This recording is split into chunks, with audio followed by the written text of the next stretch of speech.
Ano ba ang pwedeng gawin kung hindi ka pa handang mabuntis pero ikaw ay nakipagtalik nang walang ginagamit na contraceptive method?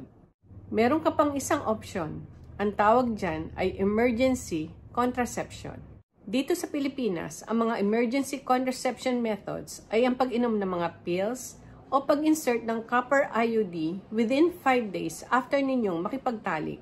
Ito ay 56 to 86% effective para sa pag-iwas sa pagbubuntis. Mas effective kung ito ay gagamitin as soon as possible or within 72 hours after makipagtalik. Nasa Philippine Family Planning Handbook 2023 edition ang mga pills na pwede ninyong inumin as emergency contraception. Kadalasan, iinom agad ng 4 na active pills at after 12 hours, iinom ulit kayo ng 4 na active pills.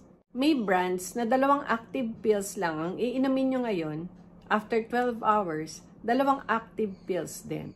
One time lang ito, hindi iinom every time na nakikipagtalik. Pag nainom ito, iwasan makipagtalik ng 7 days o sa susunod na 7 days, kailangan nyong gumamit ng protection kamukha ng kondom. Pwede din na susundan agad ng isang pakete ng contraceptive pills.